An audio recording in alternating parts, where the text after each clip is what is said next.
Okay, hi everybody. Welcome to Beyond the Thread. This is our second episode, Conversations in Context. I want to start a show where we had conversations that go beyond the threads that we are using on the internet every day so that we can truly connect and go deeper behind the reasons that we have the feelings, arguments, discourses that we do. Not just the headlines, not just the comments, but where are we coming from? So this is our second episode of Beyond the Thread, so bear with us. We have technical difficulties here and there. Today, we're going to discuss intersectionality, the intersection of Black Lives Matter and Pride 2020, because who knew, who remembered, it's Pride. It's LGBTQIA plus Pride this month. And I wanted to take the time to talk about, because I've seen quite a bit going on online around trans people.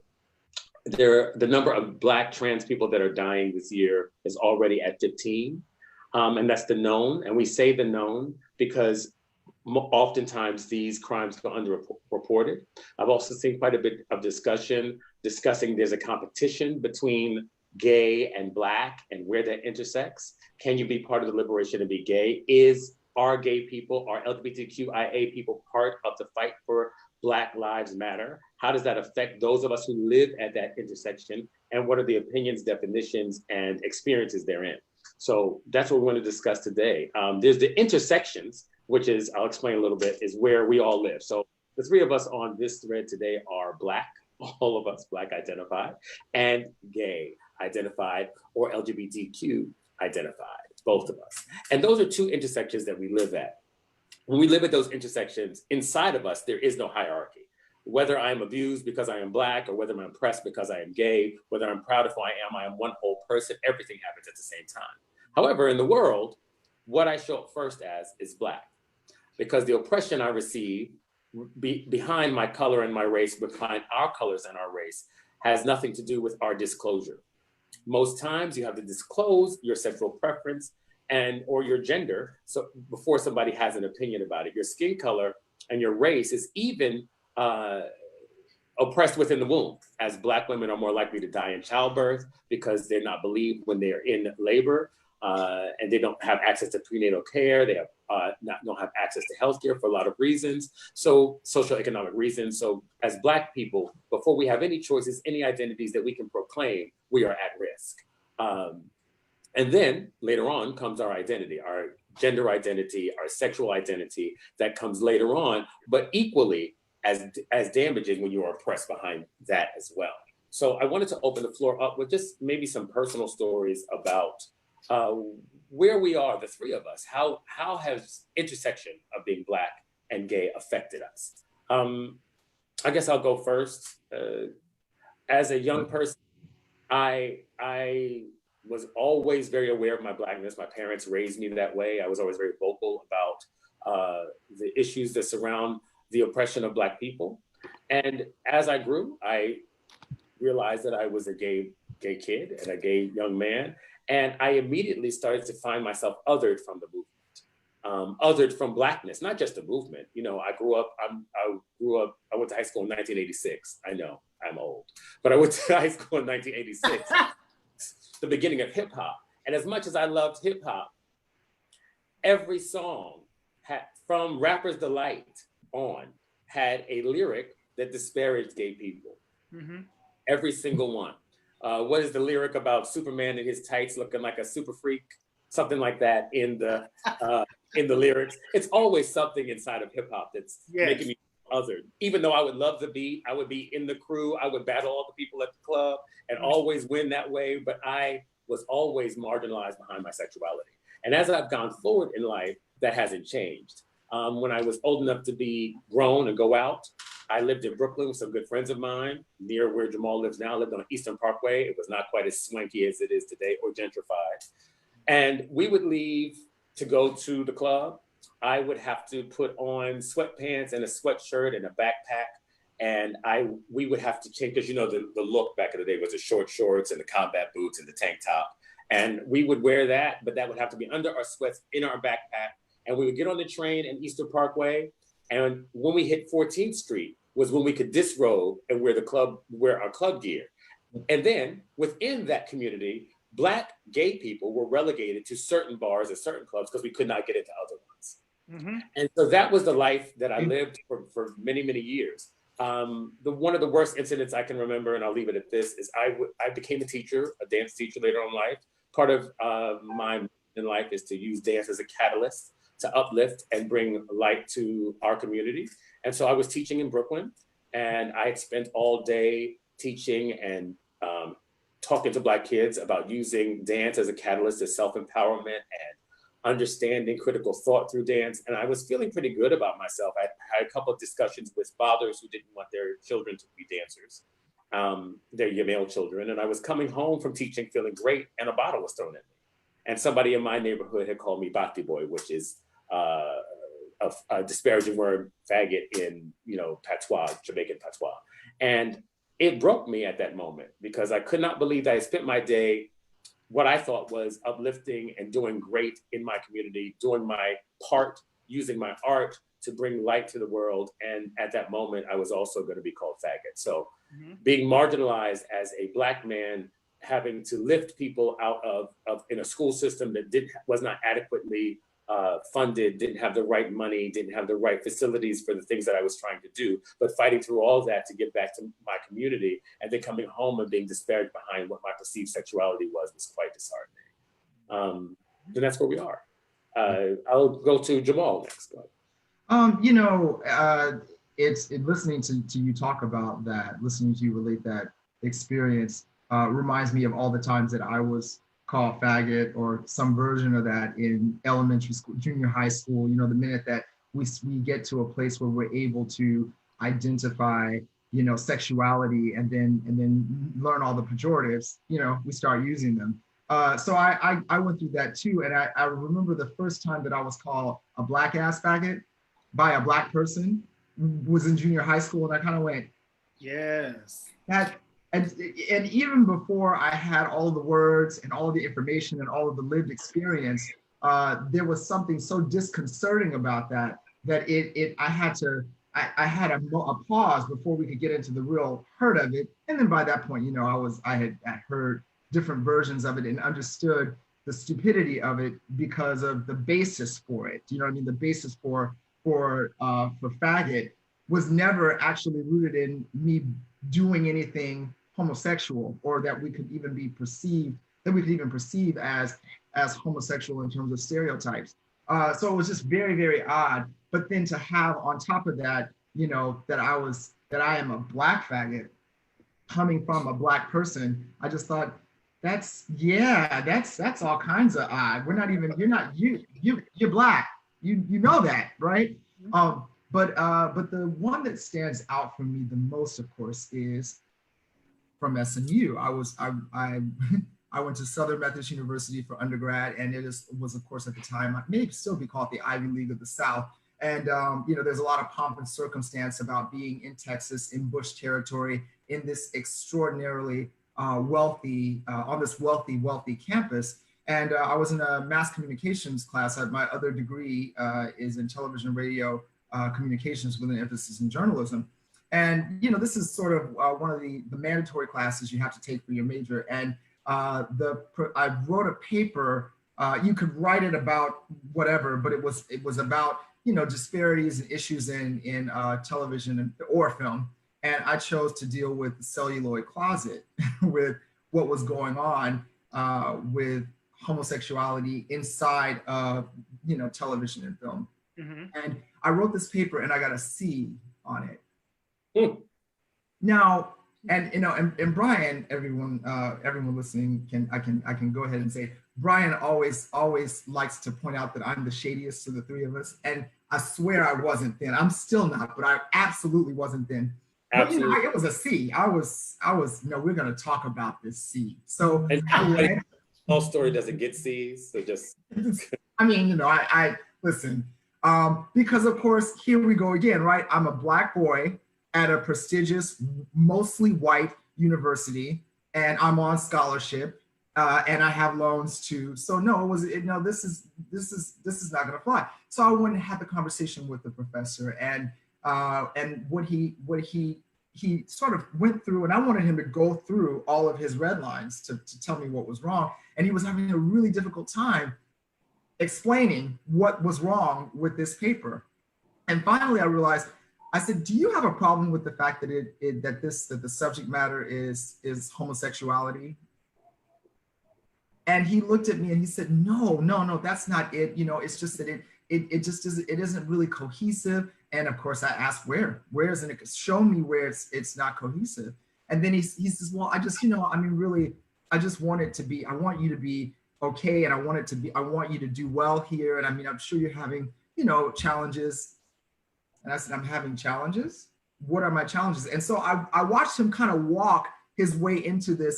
"Oh, you're a Black kid, so you must be having some challenges with the academic standard here at SMU."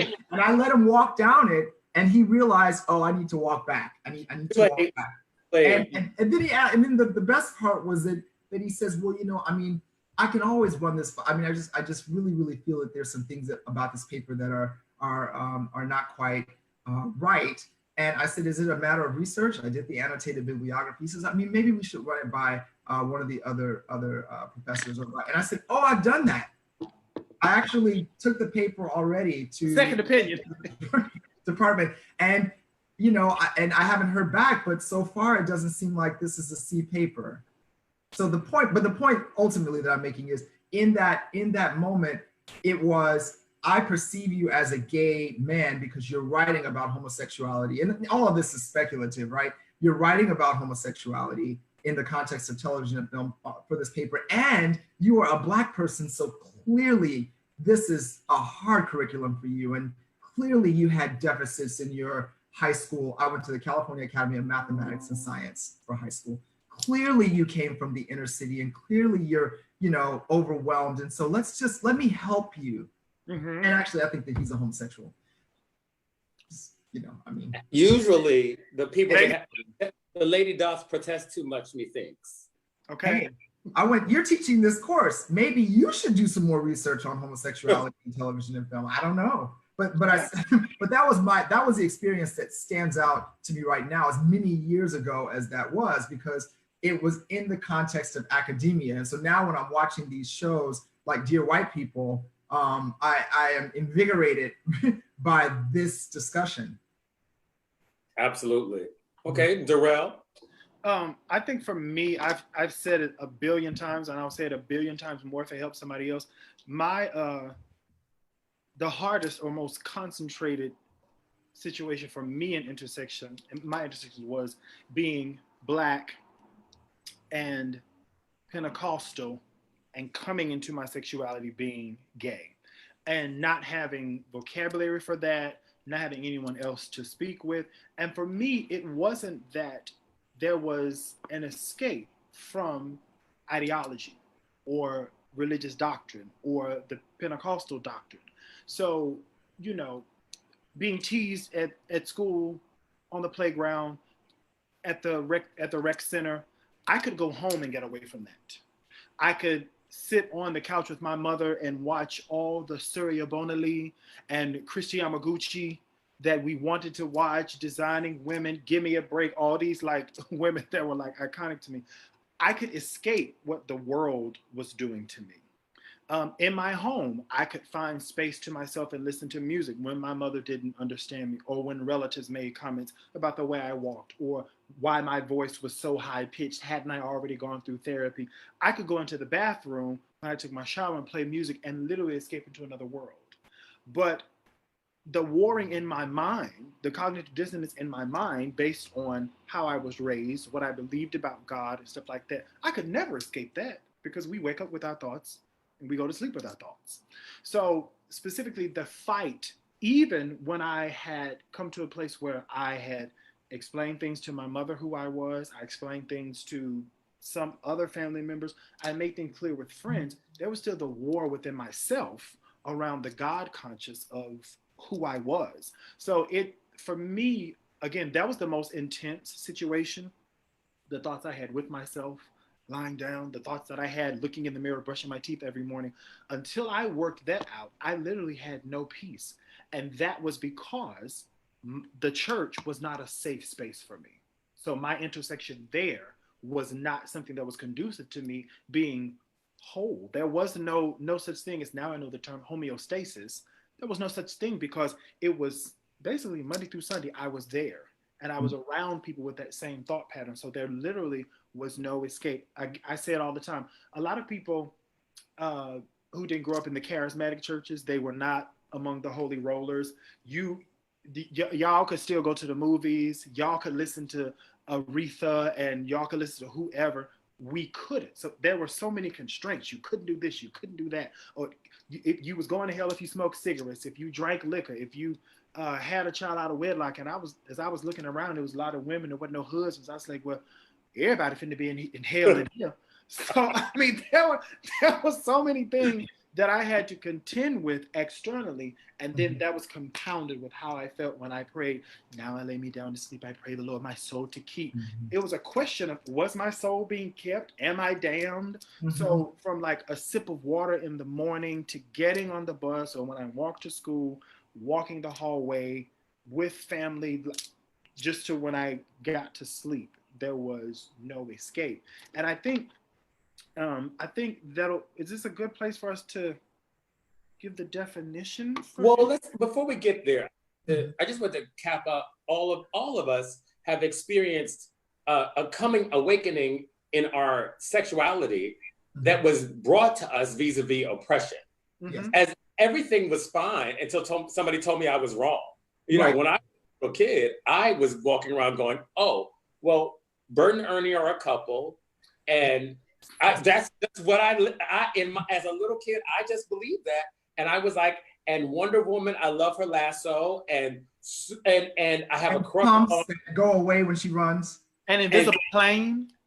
And I have a crush on Luke Skywalker, and and it was not a big deal to me until I was in church in circumstances in the Black community where I was called out of my name, which called faggot, or I was listening and I'm hearing people talk about men being with men and this is evil and wrong, and my ears start to ring.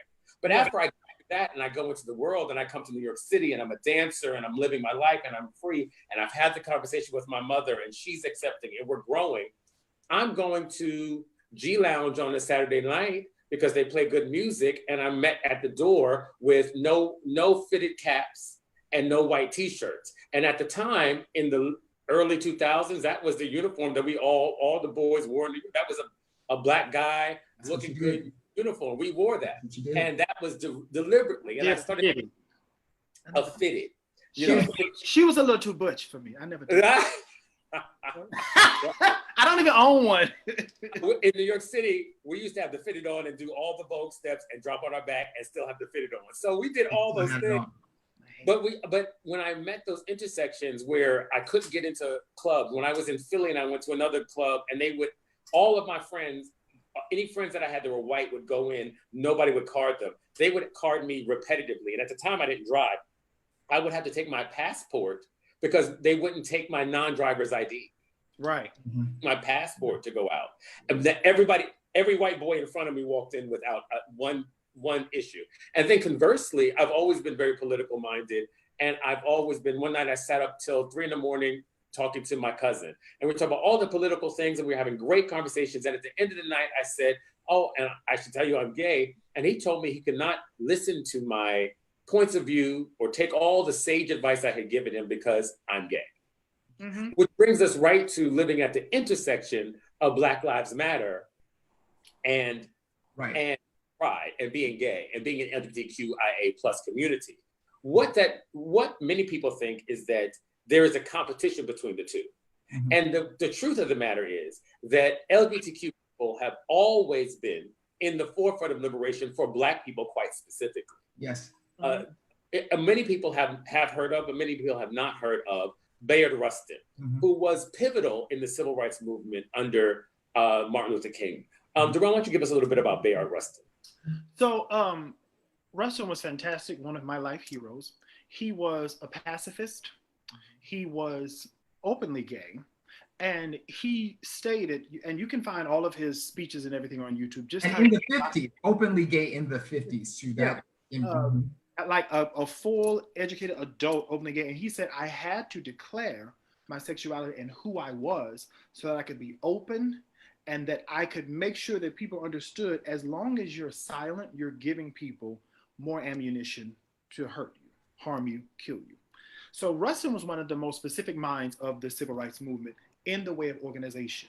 He was the person that introduced Dr. King to nonviolent protest and demonstration.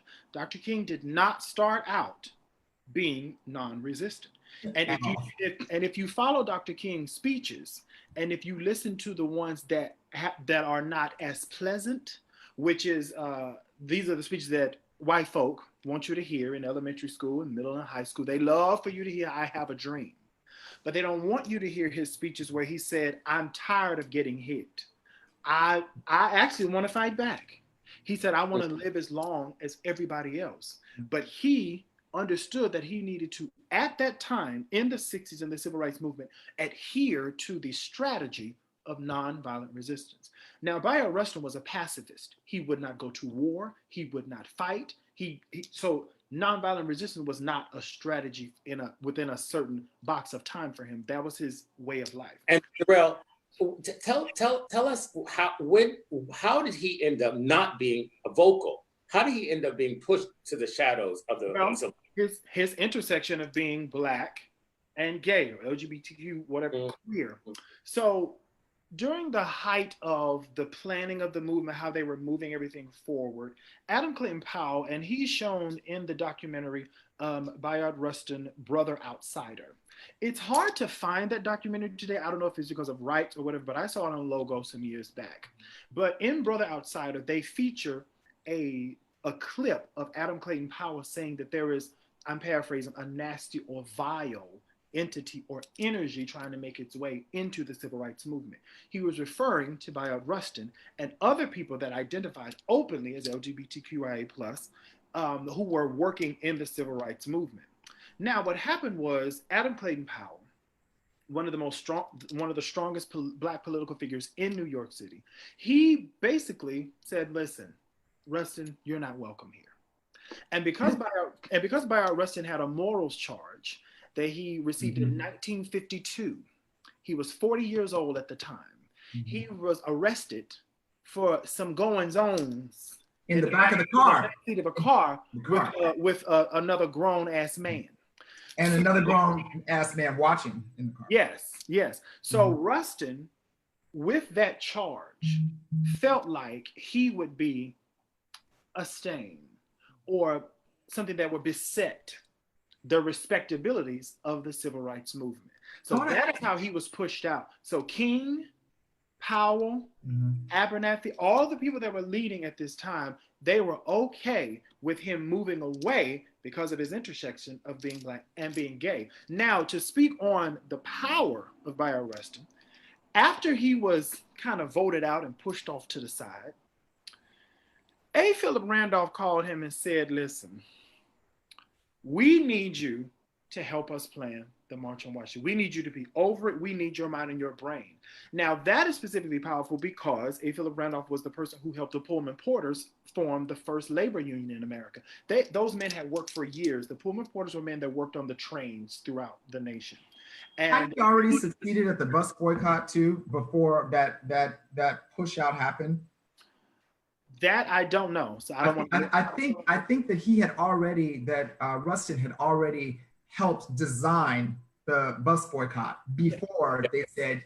Yeah, and so to that, a lot of people don't understand, even in today's time, yes, we have had a couple of weeks of goings-ons, well, 2 to 3 weeks of goings-ons, demonstrating, protesting, people talking about boycotting and stuff like that. But without information and history, we don't have context and we don't have encouragement. So what people don't understand is that the Montgomery bus boycott was about 380 days. And it was not a situation where people just weren't riding the bus because they still had to get to work. So there were systems. People would say, "I have a car, so I would like to volunteer." There were schedules. And if you lived beyond walking distance, there were cars, church vans, all of that. So there was a system to get people around. And boycotting, as I understand, Bayard Rustin was integral in creating the whole structure of that, as he was integral in the Selma upheaval. He also put the SCLC together. The Southern Christian Leadership Conference. That he put that together with King. Say that again, Jamal. What is it? The SCLC, the Southern Christian Leadership Conference, I believe is what that acronym stands for. He was the architect. He and King were the architects of that entire organization, that portion of the movement. So he's well interwoven into the structure of the civil rights movement. He wasn't just, I want to be free. He was the person that sat down at the table and helped people figure out how to bear their grievance once they had been riotous, once they had been fighting, once they had the camera on them, and they were sitting down with policymakers. He helped them understand. That brings me to the truth. The truth of the matter is that what's been frustrating me and what really gets under my fingernails is when we have these discussions and continually Black people and put Black gay people in a space where they're asking us to choose an allegiance, where the truth of the matter is living in the intersection is the only way we're going to move the movement forward for everyone. The truth of the matter is Bayard Rustin, James Baldwin, Langston Hughes, Zora Neale Hurston, DeRay McKesson, Lorraine Hansberry, the LGBTQIA people have always been present in the forward movement of Black people. Always. It has gayness. I mean, I have family members who have said to me, well, it just seems like everybody's gay now. I was like, no, everybody's just telling you they're gay now. This is not everybody's now. It's people are deciding they'd rather be who they are than pretend to be who they are not so that you can feel comfortable. And once that happens, it changes the lens, but it does not change the existence of humanity. And to be perfectly clear, genders, sexualities have been present in the Black culture, in African culture, in indigenous people. Indigenous people recognized up to 5 genders. And inside of Africa, long before colonialism, there was homosexual relationships and gender that was outside of the binary structure of male and female, or man and woman. Yeah. Those and conversely, inside of the gay community, what's really frustrating, when I was going out, we had one street to go on in New York City, and that was Christopher Street. And you would go up and down Christopher Street all night. The Black people were relegated to the pier, where we would vogue and carry on and have a good night. And the white folks had the top of the block. They had the Monster, they had all these other places. Look who's come to join us. Hey, Lola. Hi, Lola. Lola said, I'm getting on camera. With ribbons. On this day, I'm getting on camera. That is the structure of all that is really problematic for all of us. And when I would go to the top of the block and I would go to Stonewall, for years I thought Stonewall was a white establishment because I only saw white people at Stonewall. I never saw Black people. And then as an adult, I learned that the Stonewall was led by Black and Latinx drag queens and trans people and gay people. I had no idea that was the history until I was in my mid-20s. I stayed away from Stonewall and Duplex because once again, the specter of racism was on us when we go into that establishment. You'd be ID'd down to the nines. They'd ask you how long you're going to stay. They'd move you from the front of the club when white guys would stay out there all night long. And inside of the community, in the LGBTQ community, there was a degree of racism that was unheard of. Like you can be marginalized within your marginalization. Listen, one of the greatest examples of that, if you ever talk to anybody who was of the LGBTQ community or friendly with gay folk in the Triad area, Greensboro, Winston-Salem, High Point, there was a club called Odyssey in Winston-Salem. And anybody can describe it. When you walked in, you went to the right, there was an entrance to the left to the big expansive room where even in the summertime, the air conditioning made it almost sub-zero. There was a huge dancing floor. There was a stage. There were folk in cages dancing, getting their life. Now, if you kept straight or you entered the back way from the big, pretty white gay folk room, there was the room for the Blacks. The air didn't really work. There wasn't much room to dance around. There were some tables there, but nobody really sat there. So it was like, why don't they move this out of the way? The bar protruded well into the space. And literally, you would have to take you an extra t-shirt or extra blouse because you was going to be sweated out by the time you left. And we would literally pay and go in and say, you know, this is so wrong. And we would go right over there and have fun on the black side. And then here come the whites after a certain hour, hair completely dry, clothes completely dry, wanting to mesh and mash up with the blacks. But why do we suffer through that? Because we had nowhere else to go. We had nowhere else to commune, really. And that was on Saturdays. But Thursday night was CC's in Raleigh. The security guards were nasty. The bartenders, if they were white, they were not pleasant.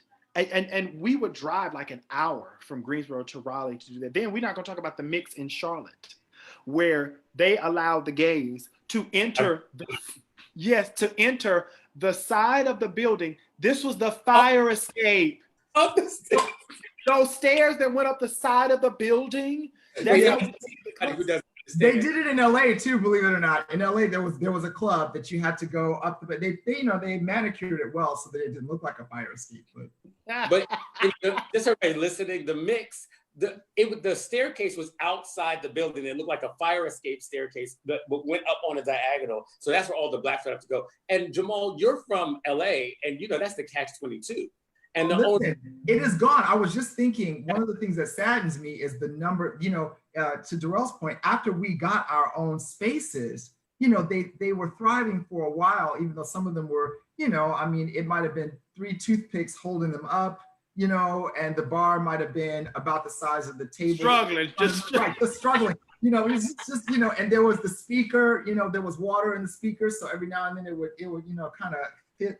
This is what we were dealing with, but we at least had our own spaces. And now what I'm noticing is Backstreet in Little Rock is gone. And, the Bachelor's Mill in DC is gone. And Chi-Chi's on Christopher Street is gone. And the Warehouse, which was in the Bronx, which the Warehouse, it's gone. I mean, all of these places that used to be sort of watering holes nevertheless, but they were sort of respites for us to kind of be who we are and in a space and commune with other Black homosexuals, gone. Those spaces are no longer here in 2020. And that's the devastation. And to be clear, those spaces, just for people listening, those spaces were created out of an exclusion within our own community, which brings us back to the conversation about LGBTQIA, lesbian, gay, bisexual, transgender, intersex, queer, and asexual. That's the community. Now we call it a community not because everybody has chosen to be together because we've chosen to love one another. We are pushed together by the specter of patriarchy, white supremacy, and oppression. So those things happen, and then we become a community within that. LGBT, lesbian, gay, and bisexual being sexual identities, trans being a gender identity, queer being an amalgamation of multiple identities within that may have different machinations depending on which gender you choose or are, and which sexuality you have. And then intersex is people that may see themselves as both or be non-binary. And then we have asexual people. And all those people are grouped together underneath the acronym in an effort to accept one another. But the truth of the matter is, within those communities, there's a large degree of otherism, racism, so that bisexual people, transphobia within the gay community, in the LGBT community. There's homophobia within the lesbian community. There's sexism within the gay community. There's patriarchy that cis. So let me do some definitions while we're here. I was gonna say we might have to go back a little because. So a lot of people ask me and have come to be like, I don't understand this new language. The truth of the matter is none of the language is new. It's just not all the language regarding gay people or other people around their sex and gender has been given to us in a colloquial way, but there's always been legitimate scientific terms. Cisgender simply means that you identify with the your gender identity connects to your birth sex. Your sex that you were assigned. You were assigned at birth. Well, the sex is the fixed part. The gender is the construct. Right. So but in that definition, so that we're specific, you have to add assigned at birth, like by the doctor. By the doctor. So that's the situation with cis or trans. Yeah. Right, but that's it. But what I'm talking about is the distinction between male versus men and female versus woman. Yes. So your gender is your sex, is the sex that they give you. So when they say male, that's because you have a penis, and when they say female, that's because you have a vagina. And then sometimes people are born with both, and a parent or a doctor chooses for them which one will be there. So that's what happens. And then as you grow, you say, I identify with that. If you identify with the sex you were assigned at birth, you are male. You are cis male. If you don't identify, if you are given male at birth because of your genitalia, because of your sex, they will, and you say, wait, I identify as a woman, you are trans. It is not difficult. This means you identify with the sex you were given at birth. Trans means you don't identify with that sex. Yes. And trans means that so there's male to female and there's female to male trans people. Transgender people also don't have sexual reassignment surgery or not. That is not critical to the term trans. That is not part of it. And also the fixation, as I've heard, and I hate to speak for trans people, next time we'll definitely have somebody that's trans here. One of the things that trans people have communicated to me as a cis male myself is that the fixation on their genitalia and their sexual attraction and it dehumanizes them as trans people. That is one of the main issues with sexuality in general. And I think, and I'll leave it open to both of you to discuss this. I think that there are a group of people who need education, who don't really understand cis and trans, because it is new in the zeitgeist, in the world, to discuss it, and as much as we're discussing it, and the expectation is that you get it right immediately. So there may be fumbles in language, but I also know from being a Black man and from being a gay man and people asking for education in both iterations, that there's a group of people who want to debunk your identity. So they're asking you questions in an effort to refute your experience, which is not the same as needing education. It is not difficult to understand. Somebody says, I was given the sex of a male at birth. I don't identify with that. I identify as being a woman. If that is what that is, and we say this is a woman, done. There's no more conversation. The conversation starts to come with, and this is my theory, that people want to be able to identify with it as opposed to understand. And people say, well, I don't understand.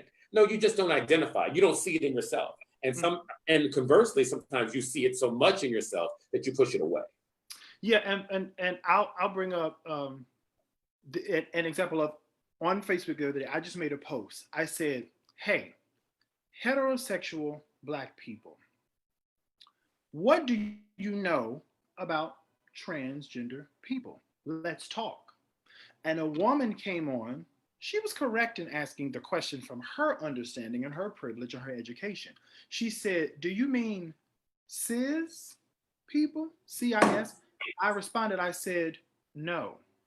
And I said, I'm asking this question. I'm meeting the majority of the people that I talk to where they are. Because so many of the people that I deal with that consider themselves to be heterosexual, they only see heterosexual, homosexual. Those are the terms that they actually recognize. Yeah. So I didn't want to say cisgendered, heterosexual. I wanted to speak from the experience that I've had, knowing and understanding that a lot of people don't know what the term cisgender means. And a lot of times, one thing I've also learned is that a lot of times, if people cannot pick up on words in your actual post, they're not going to engage, they're not going to comment. So as we were talking, as dialogue was going on the thread, I said, I'm using these terms right now. And I have to tell people, those of us who have a lot of information, Brian, you've told me this before, you can't speak from a place of being presumptuous, assuming that everyone knows what you've learned thus far in life. So I think it's important to recognize the people as we develop patience and wisdom, as we talk to people. I think it's important to know where people sit and what they understand. It's kind of like how you talk to a kid. You kind of ask them questions. Oh, what are you learning in school? Well, so you kind of know how you can speak with them. So I think that's important in breaking down all of these terms and getting people to an elevated place of understanding. To that point, it's important also to understand, and Brian, you kind of hit on this earlier, but I want to expound on it. The idea that that just because you are under that umbrella of oppression, it doesn't mean that you are more privy than everybody else not under it to these definitions. I'm willing to own absolutely that I have very, very little information relative to Brian or Darrell about about the trans community, about what those ideals happen to be as far as how people in that community want to be regarded. And I can't begin to represent the experience of what it feels like to go through that, to want to feel that you are not in the correct gender, or feel that you're not in the right body, or that something needs to change. There's a whole metanoia that happens for them that I can't actually sort of relate to as an individual, and that lack of relatability, as far as not understanding, but actual sort of psychic connection, is no different for me than it would be for a cisgender heterosexual man. And but I think the oppression that I can relate to, Mm-hmm. not the actual experience. But what makes you more, what makes, and in that, I'm so glad you said that, because what happens is that has not prevented you from doing the following: supporting, believing, accepting, acknowledging, communicating with, being in community with, listening to, allowing trans people to lead. It hasn't done any of that for you because you accept it. Your requirement is not that you fully, in a psychic and full understand.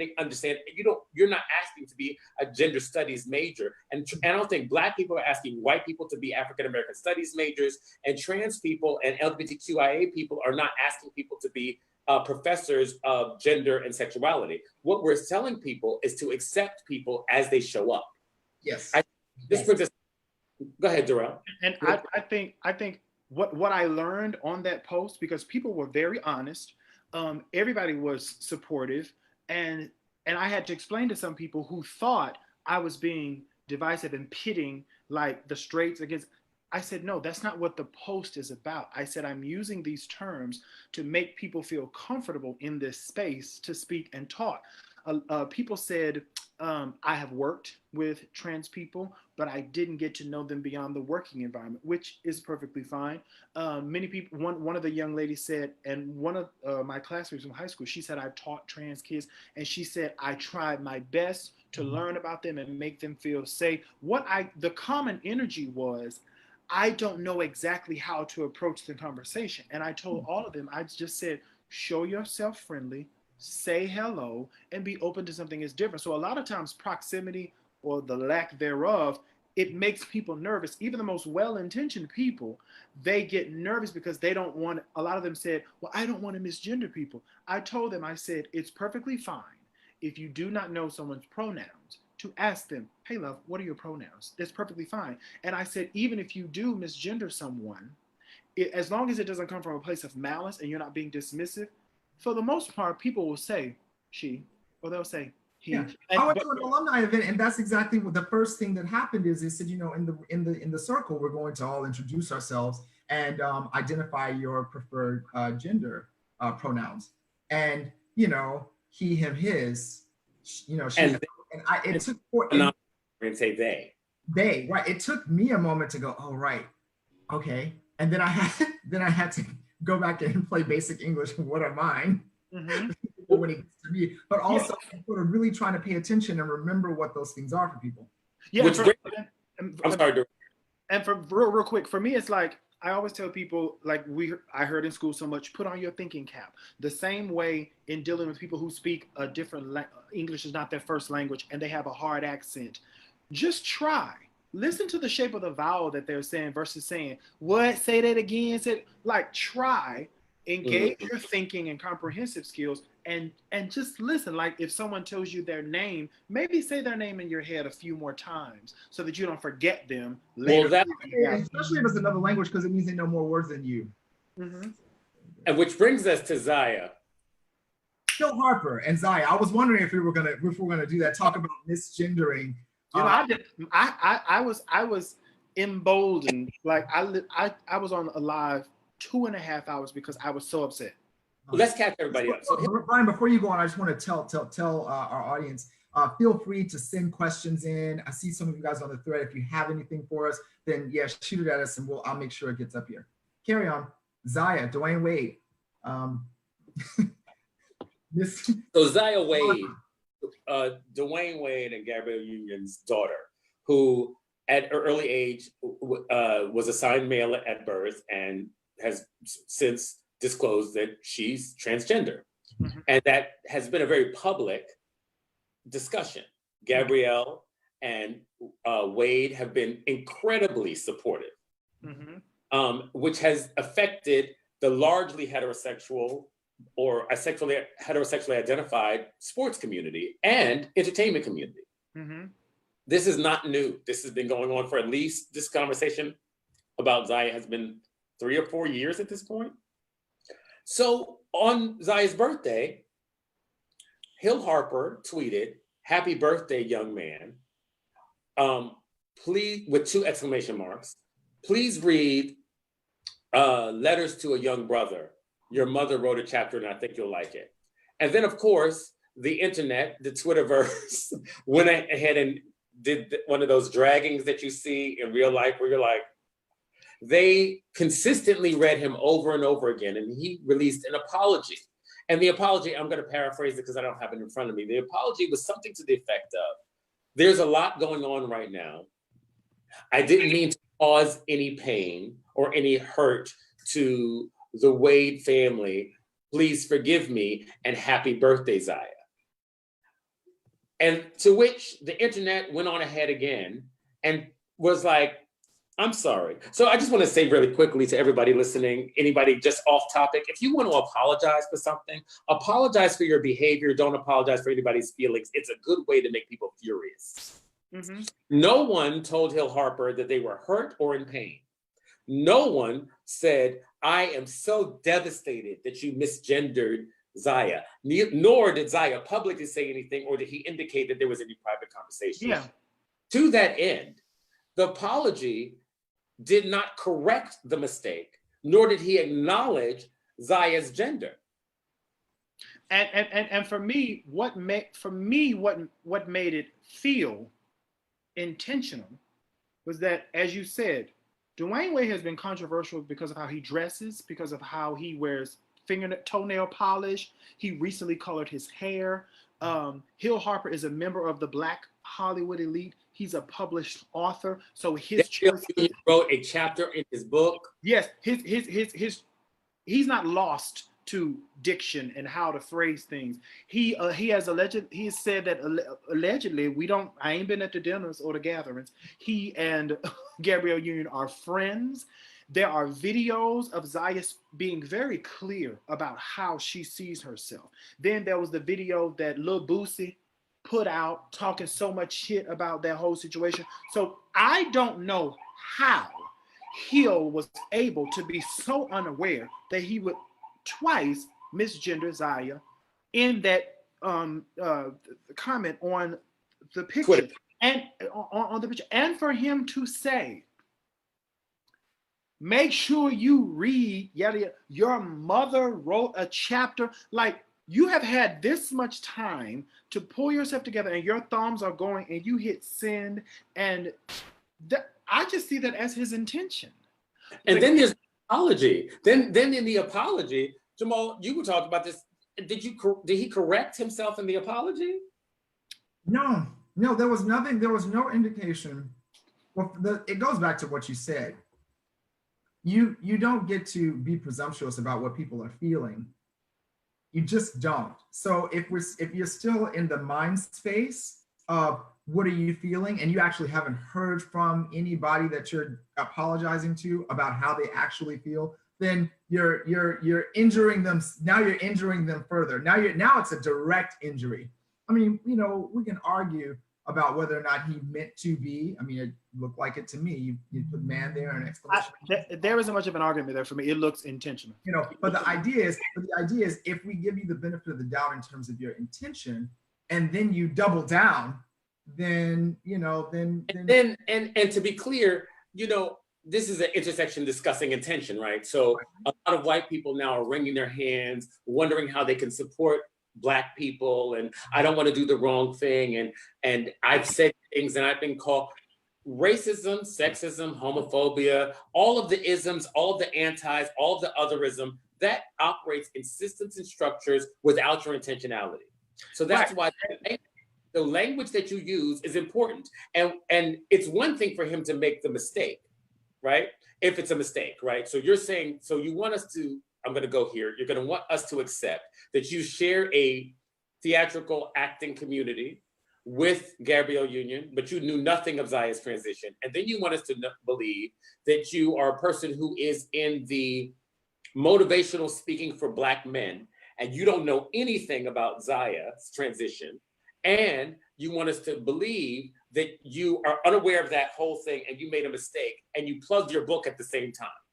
Okay, fine. If we go there, which I find it impossible to believe, but okay, you didn't know, you didn't do it on purpose. You were in the middle of a Black Lives Matter protest and you put that up there and went on. And then people said, no, Zaya is a she. You need to acknowledge her as such. And then when you get home, because it looked like you typed this, not finger typed it. When you went home and you said, I'm going to make an apology, you don't correct the behavior. And in that intersection, Zaya is both put out of the mission of, because the whole thing about letters to a young brother, because we know we say brother, we mean Black, right? So what happens is Zaya has no home inside of the Black liberation moment, inside of the Black Lives Matter moment at that moment, because the young brothers, and I've seen the comments from Black men who are like, you got to be a brother, and all those other crazy comments about that. And the truth of the matter is, from my perspective, it's a colossal waste of time. Trans people are more likely to be, trans Black people are more likely to be killed and maimed and beaten than heterosexual cis Black men all day. Yeah, and that's not our speculation. That's not what we're guessing. That is the fact of history. It's the fact of the history of human behavior. It is statistics. It's data on trans people being murdered. I think this is a good place for us just to read out specifically the definition of intersectionality. The interconnected nature of social categorizations such as race, class, and gender, as they apply to a given individual or group, regarded as creating overlapping and interdependent systems of discrimination or disadvantage. Say it again. The interconnected nature of social categorizations such as race, class, and gender, as they apply to a given individual or group, regarded as creating overlapping and interdependent systems of discrimination or disadvantage. So this is what we're talking about. This is the product of intersectionality, or the theory of intersectionality, where people are saying, okay, they Black, so we got to keep them down because they Black. Oh, and they gay, so we gotta compound some more stuff because they're gay. And as you recognize, literally, if we do the work and do the study, when we look at people who are X amount of many types of different, we see how hard it is for them to exist. Right now, we are seeing how hard it is for Black trans women to exist, because you Black when you walk in the door and then they see a woman and then they and then they find out she's trans. So intersectionality and these intertwined systems basically get us to a place where not only would Hill Harper misgender someone and then not do an authentic or genuine apology, when trans women are murdered, nobody's mad. The police ain't mad. The Black majority, the Black community en masse ain't mad. So these people literally see no justice. And even cis gay men are not mad. There is no there, and the reason that's problematic is that if we're going with the theory that injustice anywhere is injustice everywhere, this injustice is something that festers. It's as if you had some Black mold in your basement and just a dot and you ignored it because it was in the basement. Before you know it, it's in your lungs. And the truth of the matter is, when we allow the killing of the least of these, the least protected of us, we allow our own eventual killing and murder. When we're ignoring and sometimes participating in the abuse and beating of gay LGBTQIA people because of their sexuality within the Black community. I have had bottles thrown at me. We've had guns pulled on the way to the club. We had to go through those projects when I went to the Sound Factory. It was on 23rd Street and 11th Avenue, and you used to walk from Christopher Street. The guys would chase us over there. These things create violence within your own community, and then put the people that are the least protected at risk to police violence. Because police are also killing trans people and raping trans people and raping gay people, and all of those things that are happening to LGBTQ people are happening, and we have a double specter of shame. So a lesbian, a bisexual person, we have a double specter of shame when we're dealing with circumstances. And then we can also look at, even within law enforcement, was it Brazil, one of those nations, I think it was Brazil, a trans woman was arrested. Yes. I was reading the story a couple of weeks ago. She was arrested after an altercation with a neighbor. She was beaten, like tormented, abused, and I think her head was shaven in the prison. And she was left lying out, nothing covering her body or anything like that. So it again, these systems, like we like to talk about systematic racism and the oppression that Black people suffer under whiteness, but we still have a certain level of strength and privilege as cisgendered men, because walking in the door, for me, for instance, in a lot of Black communities, I don't know how, sometimes they miss that I'm gay. So walking in the door, exactly, they miss all these bangles and accoutrement, all this hand geometry and stuff. They miss for a split second that I'm gay, and that is rooted in some of the ignorance of them thinking if a man is not in a tutu, or if a man is not voguing or in pink or whatever, he's straight. And there's a behavioral component to gay that is wearable, like clothes. And if we can't see those things, or if we can't, that somehow sexuality and gender, this goes back to the whole idea, sexuality and gender start to become conflated. And so if you're effeminate, then you must be gay. But if you're not effeminate, which then of course gotta be straight, white supremacy, because white men do not have those same chains. They are not bound by those same definitions or expectations as far as masculinity.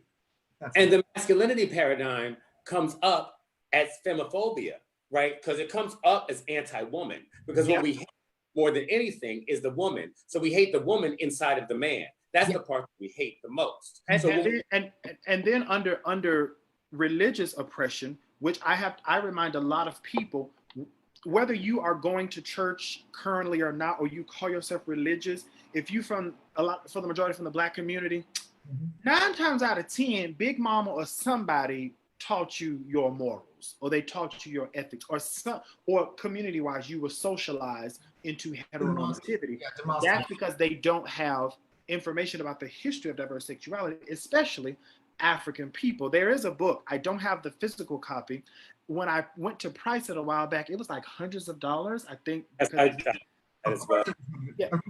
think it's now popular, but I will post a link and send you the link, all of you the link, so you can put it on your page, because I have a PDF. There's a website that has the entire PDF of the book. It's called Boy Wives and Female Husbands, Studies in African Homosexualities by Stephen O'Murray and Will Roscoe.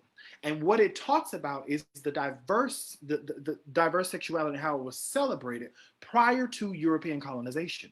So, well, to your point, Darrell, one of the things that you find, as many people in Africanists or Afrocentric communities within the United States specifically, is this idea that homosexuality is something that was given to us by the white man. Right. And it's simply, utterly false and untrue. What was given to us by white supremacy was homophobia and hatred for one another. That was given. And because the perception is there is a crust of bread to fight over, you got to pick a team to fight with. Either you Black or you gay, pick one team. And that is there's another book too that deals with, and I'll also audience, we'll put these books, we'll post these books after this so that you guys can I think we've kind of covered the transition, the intersection and intersectionality. I just want everybody that's here to understand that if we all don't get there together, we're never going to get there. So if we're gonna waste time after I leave a rally harassing me because I'm holding my husband's hand, we're gonna lose ground. We're never gonna, if you're gonna take me out of the voice that is much needed for the liberation of all people or Black people because of my sexuality that has no effect on you, we're gonna lose time. Whether you understand it or agree or not, that's another conversation for you, your family, or personal. But for you to actively, and I've experienced it myself, I was teaching in Kansas City, Missouri, and a teacher in a dance institution, and a teacher said to me, a woman said to me, "Oh, you gay? Oh, that's such a shame. You just haven't had a good woman yet." And unfortunately, she called out of me, and I said to her, I said, "Well, if I was heterosexual, you'd still be at a loss now." She was not an option. But besides her not being an option, that mentality that you're a good man and it's a waste. What is waste is we're wasting time. We're wasting time. We need to, we were there to facilitate a better life through the principles of dance for these Black children. Yes. And you want to waste time, and she was married. So you want to waste time discussing, admonishing, actually sexually harassing me at work, instead of focusing on what the task that needs to be had. For everybody that's listening, gay people have always been part of the Black liberation movement. It has been hand in hand. And for everybody else listening, the LGBTQ community and the what you understand as the gay liberation movement was started by Black and Latino people, Latinx people, drag queens and transgender people that revolted. It was not a protest with picket signs with a permit. It was a revolution at Stonewall. What happened at Stonewall was the police were going to come in there and arrest these people because it was still a morals charge. And they said, "No, not tonight." And they locked the cops in and started a fire. And over the next 3 or 4 days, there were fights between the cops and the community in that neighborhood. And as we're talking about intersections and intersectionality, when you watch the documentaries about Stonewall, I don't know if it's the one that PBS presented or if it's the one that's on demand. I think it was HBO, one of those. You hear white gay men talking about one of the conversations I remember. He said then you had the Black queens coming from Harlem. They were getting on the A train and coming downtown and coming from Harlem. And he said now they had already had the experience of oppression. So he was well understood of the fact that before these people even got to even the place of confusion about their sexuality, they understood oppression because they were Black. At 4 years old, like you said, in the womb, how women are treated and stuff. There's an amazing podcast. I'm getting the title of it now. An amazing podcast I started listening to. It is Intersectionality Matters with Kimberly Crenshaw. Amazing. And they talked about what slavery engendered on how slavery affected the female body. And the intersectionality starting there with the female body and property coming, all of this property that came through the Black womb, especially after the transcontinental slave trade had stopped. But again, we look at those people, and for me, I consider myself to know a little bit of something about the gays, but I did not know who Marsha P. Johnson was until like 6-7 years ago. I didn't know that the first person slinging bricks and fighting and cussing and scratching with the police was Black trans women. Well, and the idea too is with that is that there are all kinds of people and all kinds of ways to protest and all kinds of people who are doing that kind of work. So, Stonewall, we're talking about, yes, let's pick up that baton, let's throw that bottle, let's burn that building, right? But then you have, we mentioned earlier some of the folks. You have Lorraine Hansberry, who is over here crafting these really, really, really brilliant explorations of Blackness with her pen. And inside of that are some of these same ideas and concepts that we're discussing. She's coming at it a different way, but those pieces of literature are still acts of protest, every single one. Right. Baldwin, same thing. Yeah, but recognizing that, I like to remind us, but understanding the work that Lorraine Hansberry did comes through a place of privilege Sure. and a bit of classism, but and that's amazing. But what I love about Marsha P. Johnson is that when the fat meat got greasy, Mother did not walk away from the stove. She stood right there. She Are you hungry? always. But I'm saying so, and I love recognizing the different places of activism because we're all one body fitly joined together. The arm does one thing, the head does something. But again, like when it got to the crook of it, she was like, "I don't have any more words. I don't have any more patience. I'm ready to fight." Well, and guys, I'm going to stop us there. I'm going to end it with this kind of timeline so everybody can see how intersectionality works. Martin Luther King was assassinated on April 4th, 1968. Mm-hmm. The Civil Rights Act was signed on April 11th after the riots. Mm-hmm. And then July 3rd, 1969, a year later, we have the Stonewall riots. Mm-hmm. That is showing you the trajectory and how once you break a moment, the next moment comes. Because we're connected. Contrary to popular belief, everybody that's listening to hear this, we are all intrinsically and inextricably connected. Mm-hmm. If we all don't get there, none of us are getting there. Exactly. All of us, every human on this planet must fight for the liberation of every other human. As the coronavirus and COVID-19 is trying to tell us over and over again, the coronavirus does not know about your border, your gender, your sexuality. It doesn't care. And if you want to leave people in a jail and let them rot, if you want to let trans people not have homes, if you want to not care about Black people, we are all living together. Yes. To continue to fester. So I just want to give that timeline. And I want to start off the floor with some questions, if that's okay with the two of you. The first question somebody asked is, do you feel that Trump's rally on Saturday is suspicious? What are your views on why he planned it? Jamal? No, you're eating nothing. Nobody has anything.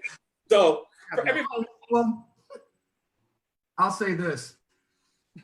First of all, everything that Trump does is either suspicious or stupid. Or both. Or both. Or suspiciously stupid or stupidly suspicious. I mean, like, it's right. For me, because, you're dealing with the administration and you're dealing with his advisors. He might listen to them. He might not. I think that that the initial idea of planning this in Tulsa, it was Tulsa, right? That was which I don't know. Wow, you're picking the place where where in 1921 Black Wall Street was decimated, where sort of a thriving community of Black people was taken off the map. You're gonna choose there. You try to get the Black vote? Yeah. The moment that I got that news, I was absolutely done with trying to sort of look at those actions. Do I think that everything is strategic? Sure. Do I think the strategies are good or effective? And keep in mind, when I say do I think the strategies are good or effective, I don't mean do I believe in the messaging, I believe in the platform. No, I mean, do I think that on a basic strategic level, you mean the form to get what you want, do I think that this is an effective way to go about it? I'm the person who's able to separate those things and be completely objective and not judge it first and get to, is that effective? And the answer is no, absolutely not. The thought process behind that strategy is completely off the mark. And that was evident in the response that people had. Absolutely. He moved it off Juneteenth. The thing that he had it on Juneteenth, and here's what I think. I think the most insidious part about white supremacy, patriarchy, and all the otherisms of people and power structures is that hierarchy always looks like they're brilliant.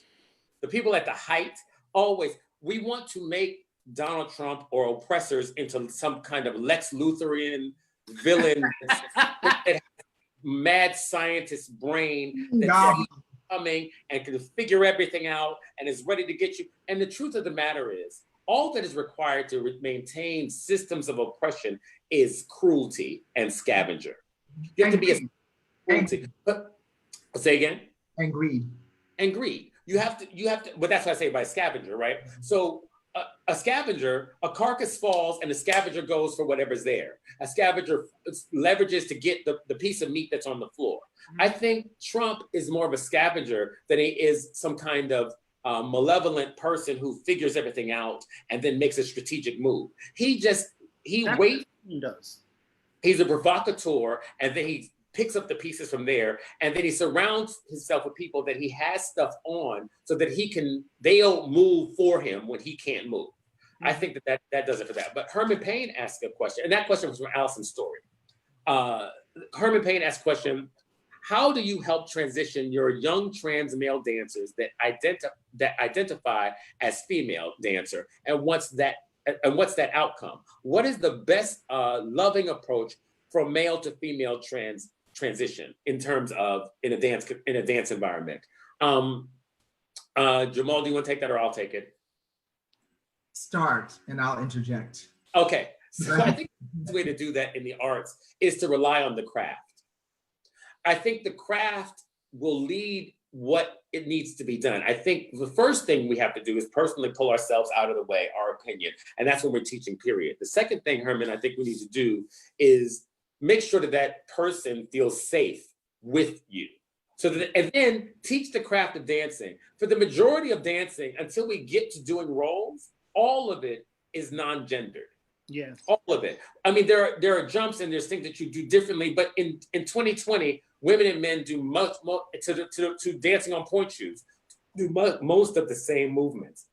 So there's no need to really delineate that within the classroom if they're making that transition. And my next advice would be to consistently check in with that person and see how they're doing, so that you don't feel like you have to be so brilliant that you're able to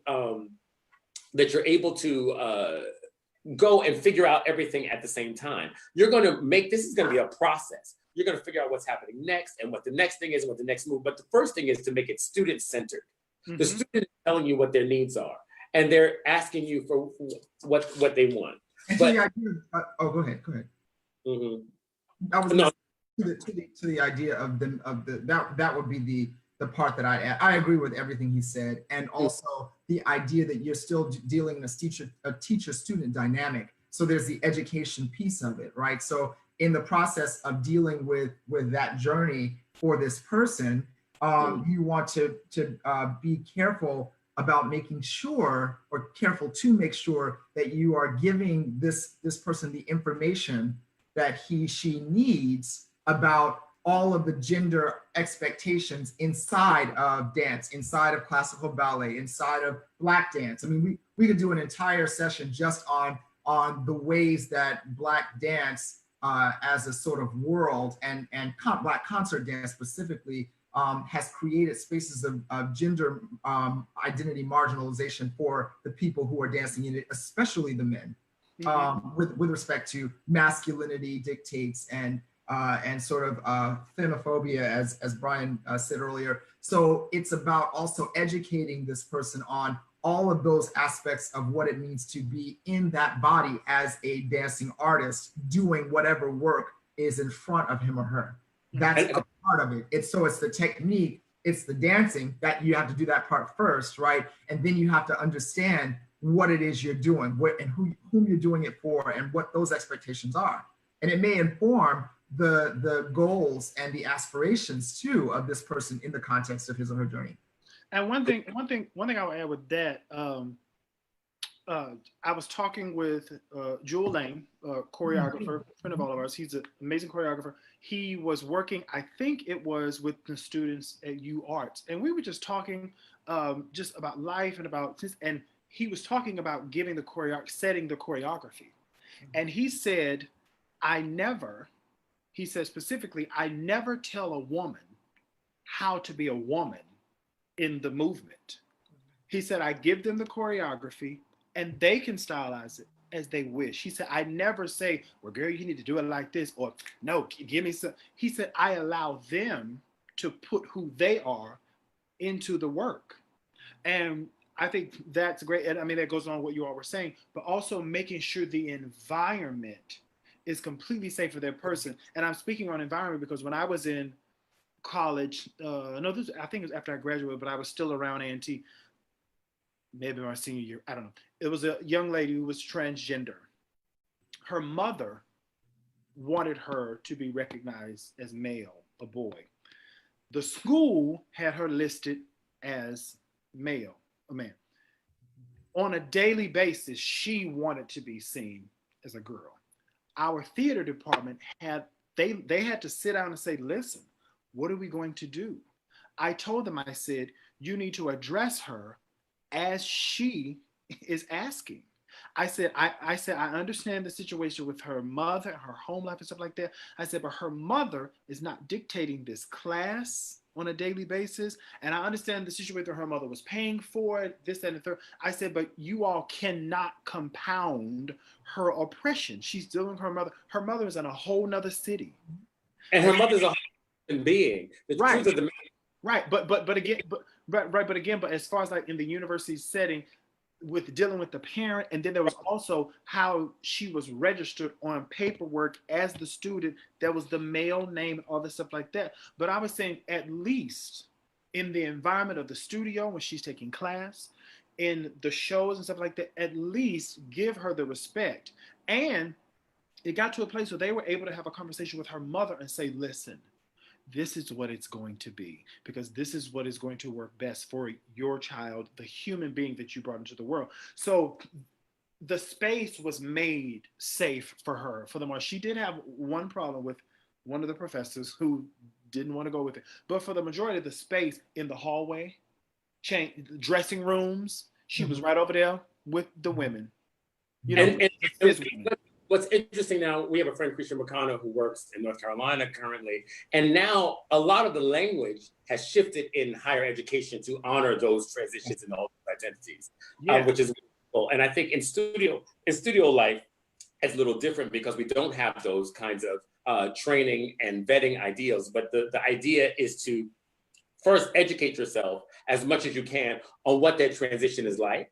And then the next question would be to center the child. I'm going to go on to the next question. Carmen Jones, I believe, says, this is a funny one. Yeah. Am I wrong for being upset about Aunt Jemima and Uncle Ben being taken?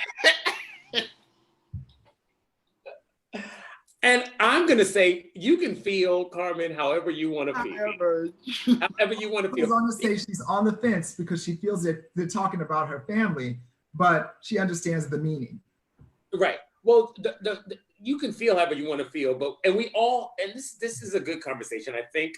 We'll go here briefly. We all have attachments to things that we grew up with that may not be of the utmost correct thing or humane thing or egalitarian thing. We may be these statues that are being pulled down, these Confederate flags that are being pulled down, these symbols that we have grown up with. Oppression. Symbols. And once you unpack certain symbols, you see behind them, and you have to honor what you know. When you don't know, you don't know.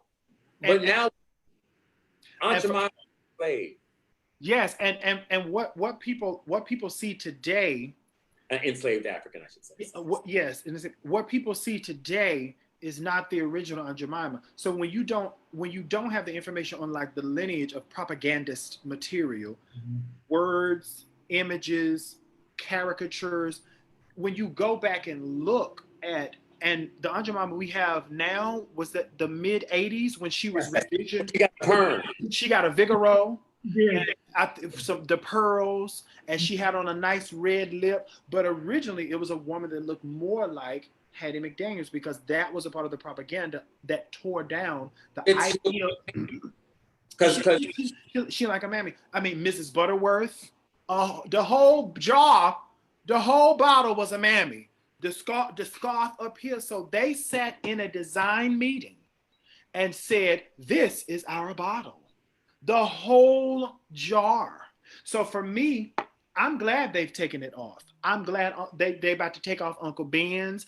I'm glad. What will make me even happier is if they say we have $142 billion to give to social justice, because what they have done is they have made millions and millions and billions of dollars all of these years off of these images. And again, if you Google those original images of Aunt Jemima, she is so worried about her family having a good breakfast. And I could never give you the recipe. I used 4 flours to come up with this pancake mix. It is literally disgusting. So I'm glad they know. It's based on a real woman, Nancy Green, and she was buried somewhere. And if you go and look at I was going to try to pull up the original image that Darrell mentioned.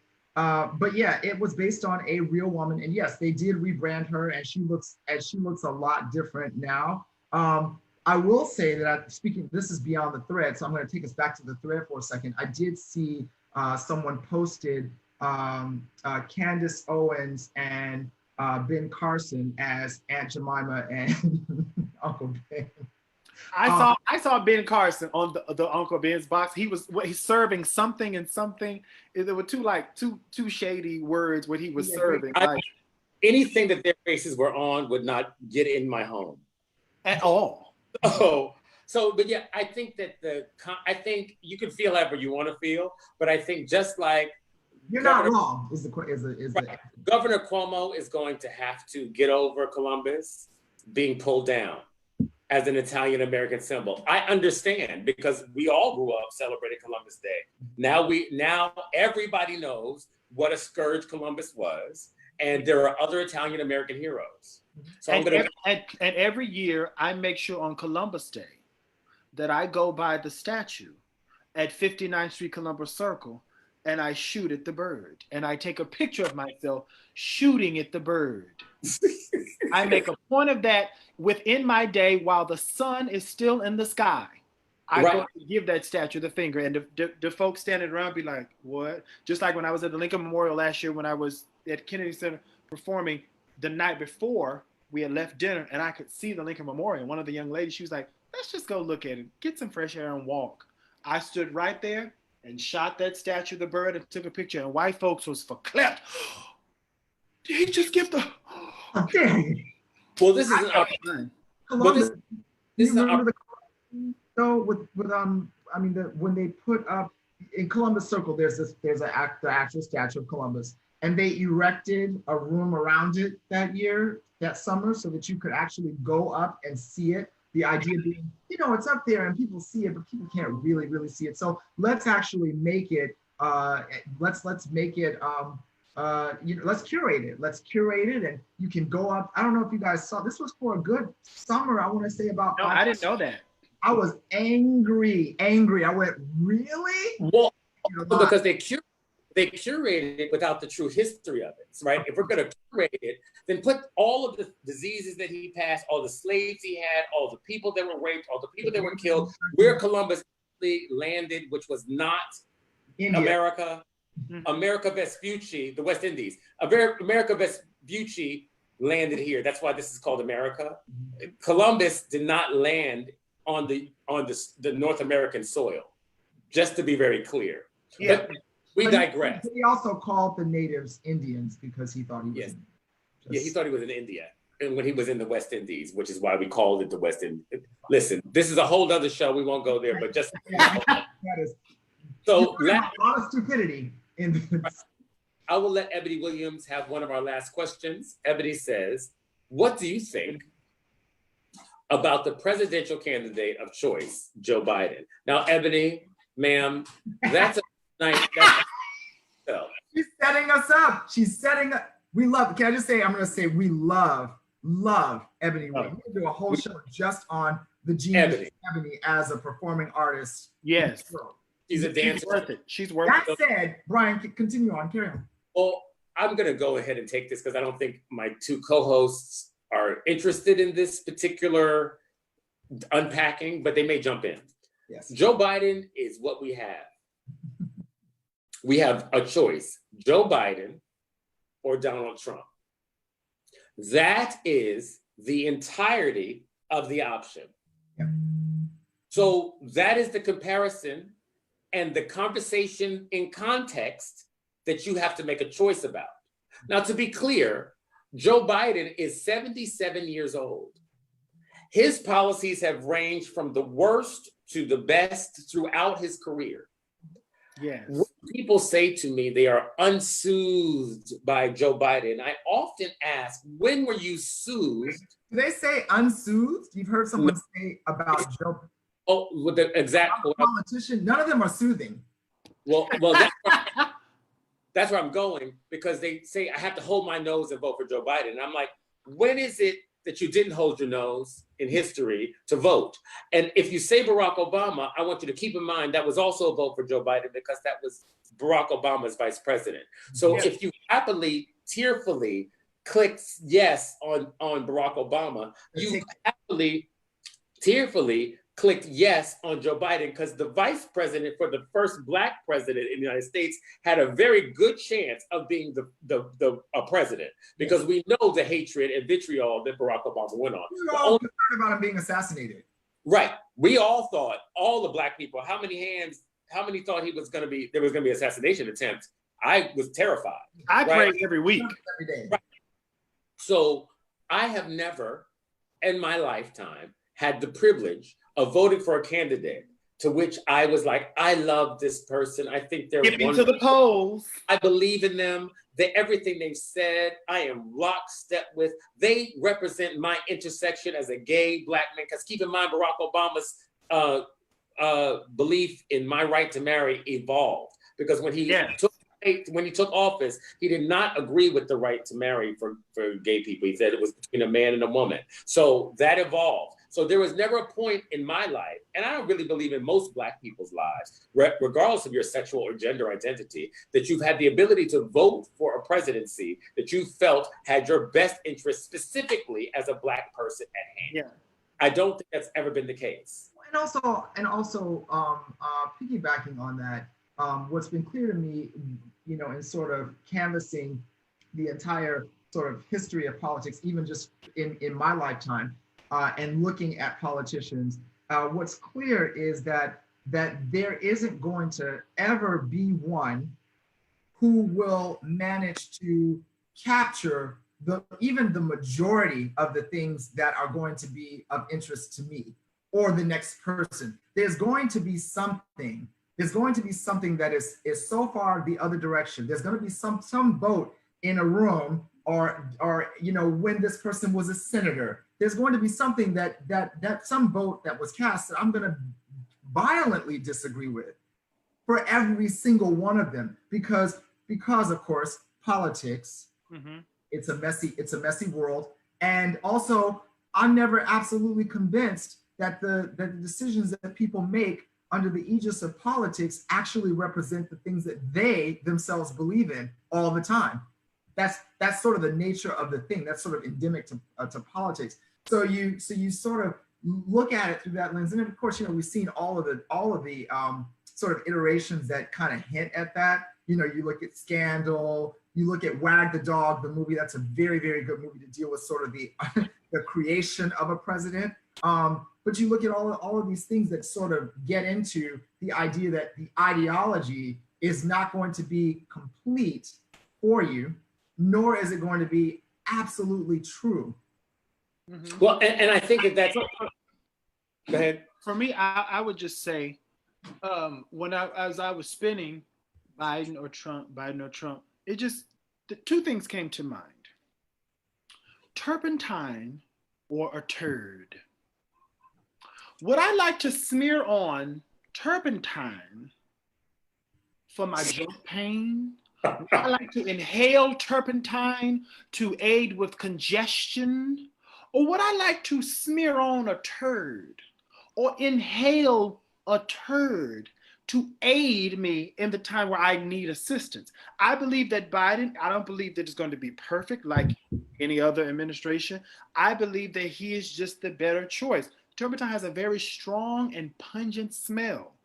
I grew up with old people putting it on their knees, and I was like, ew, what is that? but it made him feel better, a little better that next morning. It was a little salve.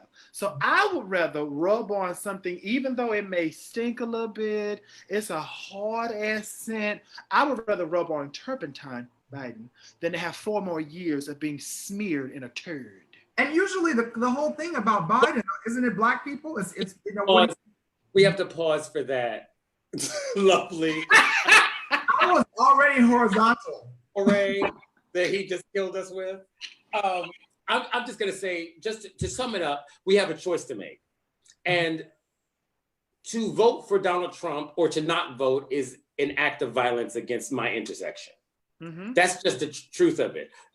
It's and I want everybody to really recognize that a president only in the last, what would you guys say, last 50 years has been a catch-all for all of government.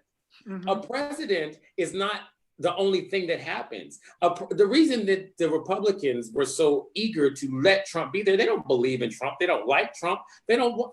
But when he won the nomination and beat out all those other people, they knew that they could get all of their agendas done underneath him. Or they thought. They just didn't like his lack of decorum or lack of comportment. Yes. Because they've all been that. Right. And the other thing too, go ahead.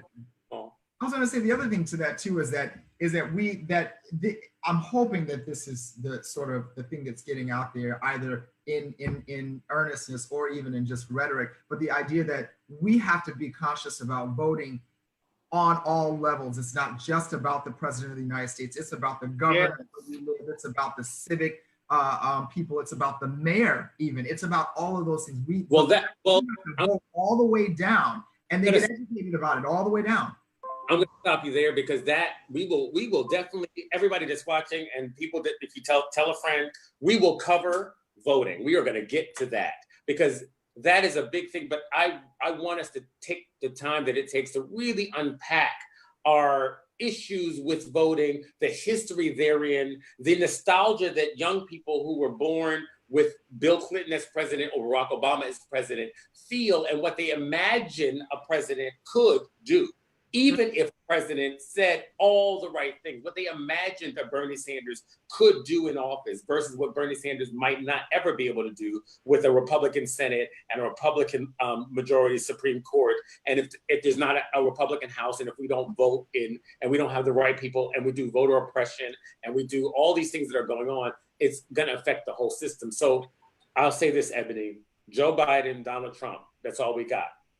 Turpentine, turd. Third. That's all we got.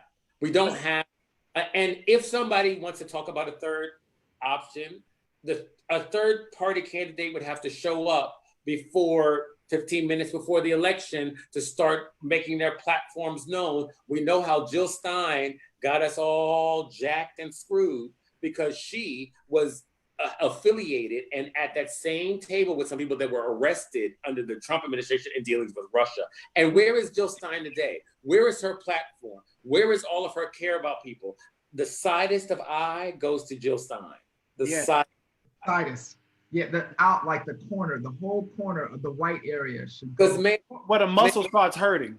Yeah, ma'am, where are you? Because if you wanted all these changes and all these wonderful things, did that stop because you lost the election? Apparently. Yes, it's a game. Yeah, It's a strategy. And people get degrees in political science. I really, really wish. I mean, I know they do stuff on C-SPAN, and we we ignore it. We go right past that because no one wants to sit and listen to that.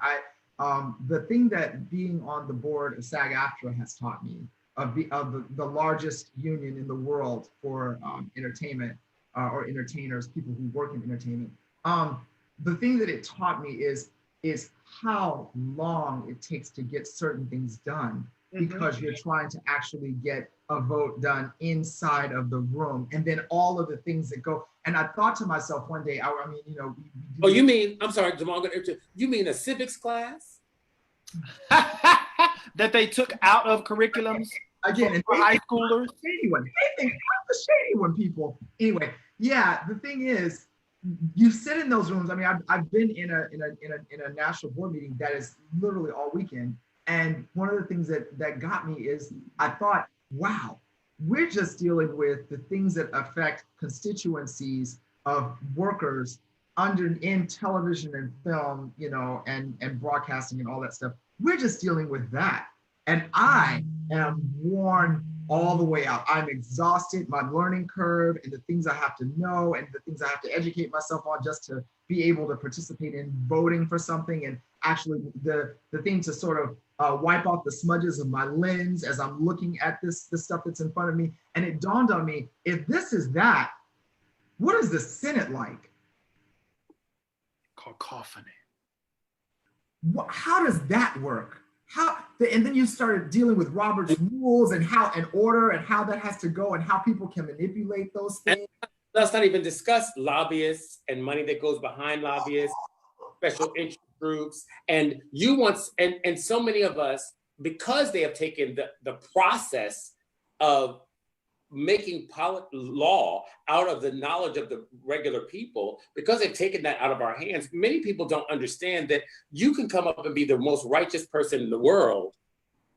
And can you guys hear me? You can come up and be the most righteous person in the world, but if you're not backed, you're not going to make it through, which is why Elizabeth Warren's platform was to get the money out of politics after she had taken her share, but she didn't want to get it out.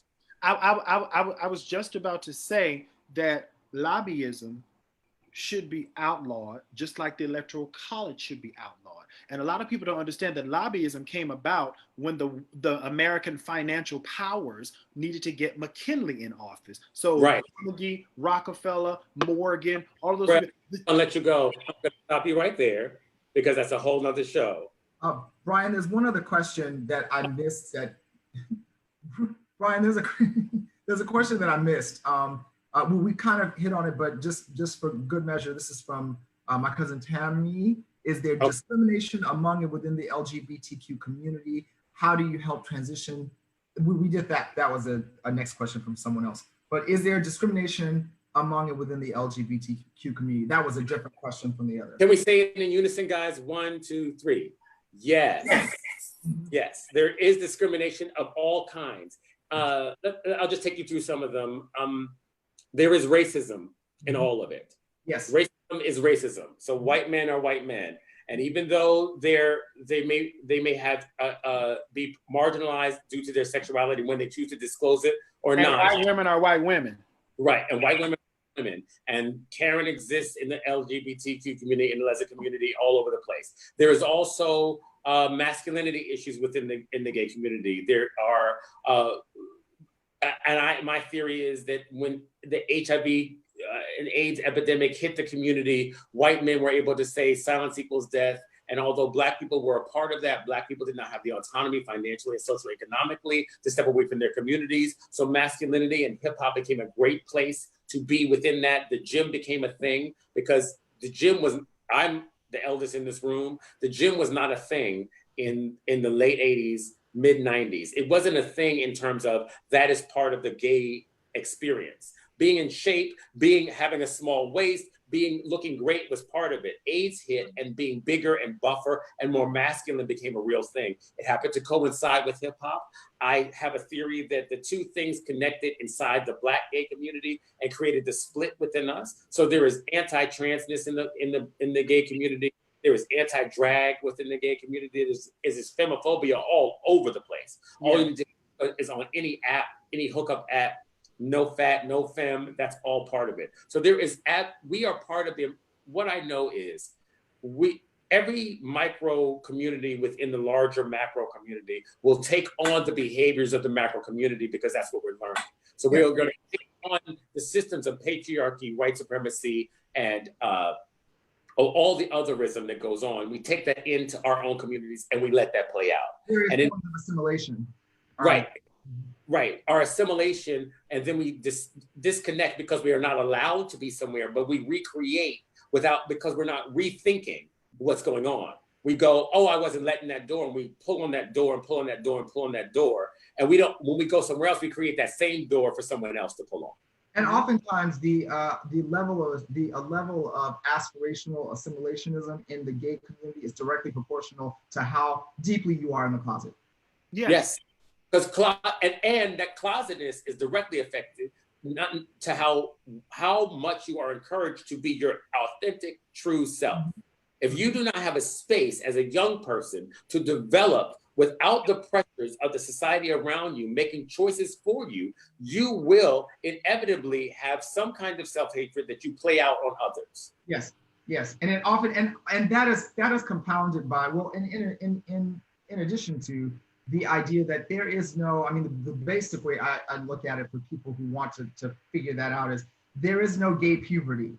Meaning that all of the things that you have in society, you know, we grew up and then all these, you know, you hate Sally and oh, now you love Sally, now you want to kiss her and we're going to, you know, aunties and uncles are going to help orchestrate, you know, how that's going to go. And then we have the junior prom and then we have the senior prom and then we have dating and then we have shows that show you how to do that and then talk about that. And now we can go sit at the barbershop and have conversations about women and I'm a young man and I'm listening to the older guys and blah, blah, blah. None of that happens for you as a person in the LGBTQIA spectrum, not an ounce of it. So you the three of us have been discussing that for years. Yeah. When you're trying to date and men are emotionally underdeveloped at a certain point and you're asking yourself, why are they emotionally underdeveloped?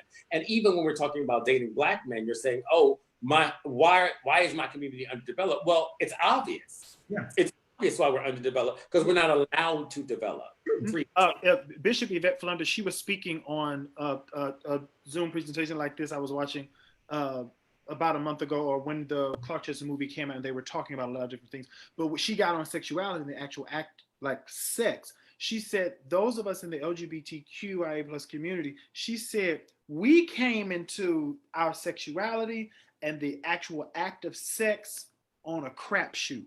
Right. It's just from Monday to Tuesday to Wednesday, what do I do? Some of us had older people to help us. Some of us only had like our friends, our gay friends.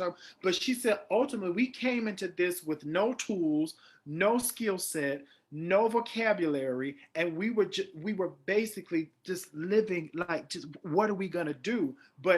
And she said, the problem with that is set in, as we all know, when the fat meat got greasy and we wanted to do some touching and some mashing. We needed more information that we just did not have.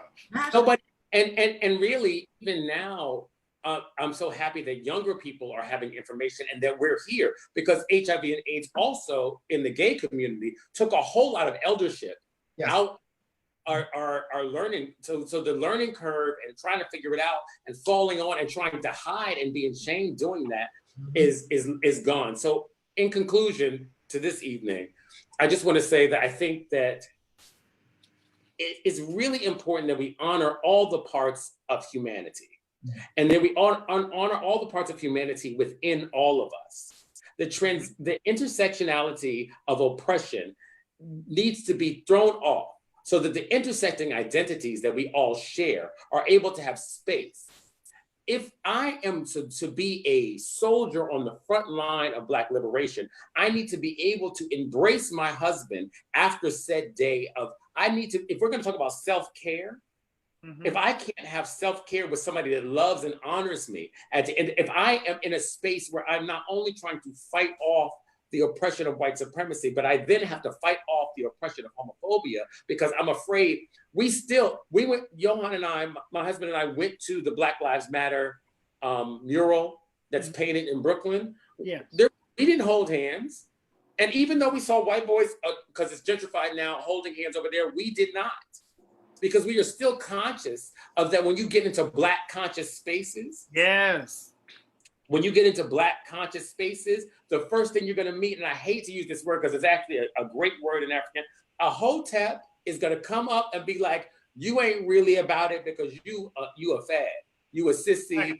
Got the Black Israelites that used to stand on the corner that would admonish all of the white people. If you walk by and you had too much switch in your step, or they could sense that you were gay, or they saw you with your partner, they would cuss you out on that corner. I lived through it when I lived in Queens almost every week when I had to go to Jamaica Center to take the train to come into the city. If I was not dressed the right way, they were going to say something, or there was going to be an energy shot right at me as I walked by. And let's be clear so everybody understands, that energy that we're discussing is not about hurt feelings. It's about the danger of our lives. Yes, exactly. About people wanting to have physical violence, because LGBTQIA people experience physical violence. And the physical violence, you believe that you are part of the problem and you need to be erased. And so the dehumanization of LGBTQIA people, as well as the dehumanization of Black people, share that intersection. And the truth of the matter is, gay people, LGBTQ people are in the forefront and in the vanguard of all of this. So I just want to leave everybody with this evening. This has been a wonderful discussion. Thank you, Jamal Story. Thank you, Darrell J. Hunt. Please follow both of them. Tomorrow, Jamal will be speaking for the New York dance community in, where will you be, Jamal? Tell us. At City Hall at 2 o'clock. You know, for those of you guys who are in New York, please come out. I'm there on behalf of Tiffany Ray Fisher, who was one of the people who helped to put this Juneteenth sort of celebration. It is not the inauguration of Juneteenth. Obviously, Juneteenth has been around forever, but we are now starting to come into, it's now starting to come into the consciousness right now in light of everything going on. And so that's what this event is about. I would love for you to come. City Hall, right outside City Hall there, and there will be also soapboxes. So those of you guys who have things to say, there are going to be other places where you can actually speak out if you want to. All right. Thank you, everybody. Thank you all.